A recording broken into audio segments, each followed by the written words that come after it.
The case of Vlad the Impaler. In the annals of history, there are figures whose names invoke both fear and fascination, and one such individual is Vlad the Impaler. Known by many as a ruthless tyrant, Vlad III, also known as Vlad Dracula or Vlad Tepes, ruled Wallachia, now part of modern-day Romania, in the 15th century. His reign was marked by a combination of brutality, cunning, and a thirst for vengeance.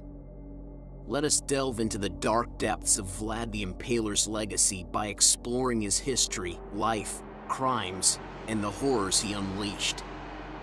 Vlad III was born in 1431 in the town of Sighisoara, Transylvania, into the noble house of Draculesti.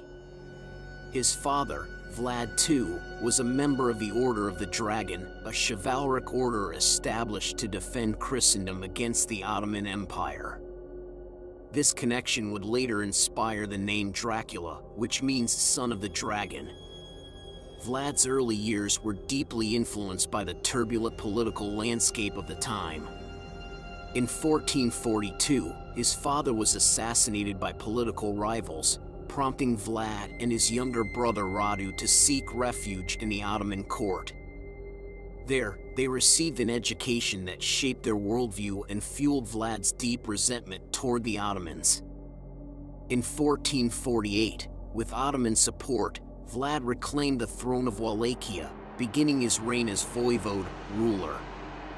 Determined to maintain his power, he adopted a ruthless approach, marked by a penchant for psychological warfare and brutal punishments. Vlad's preferred method of execution, impalement, became his infamous signature. This gruesome technique involved driving a sharpened stake through a victim's body, often vertically, causing a slow and agonizing death. Tens of thousands of people suffered this horrifying fate during his rule.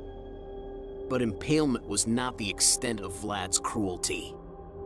He devised other sadistic methods, such as boiling victims alive, burning them, or even skinning them alive.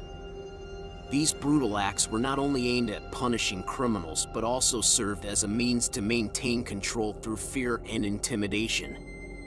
In 1462, Vlad committed his most notorious atrocity. The Ottoman Sultan, Mehmed II, invaded Wallachia, and in a calculated act of psychological warfare, Vlad ordered the impalement of an estimated 20,000 Ottoman prisoners of war. The landscape was left strewn with their impaled bodies, intended to demoralize and deter the advancing army.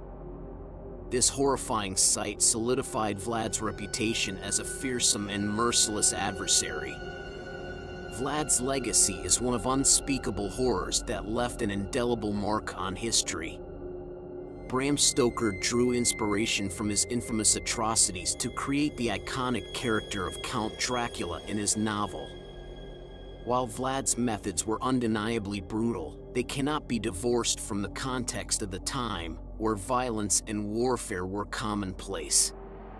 Despite his reputation, Vlad was also seen as a defender of Christianity against the encroaching Ottoman Empire.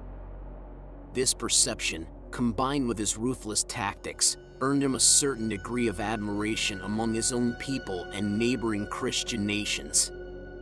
In conclusion, Vlad the Impaler's life and reign were characterized by unimaginable horrors, sadistic cruelty, and a quest for vengeance against his enemies.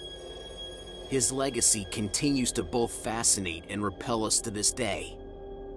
We hope you enjoyed this case overview, presented by the Emmy Award-winning Crimesonics.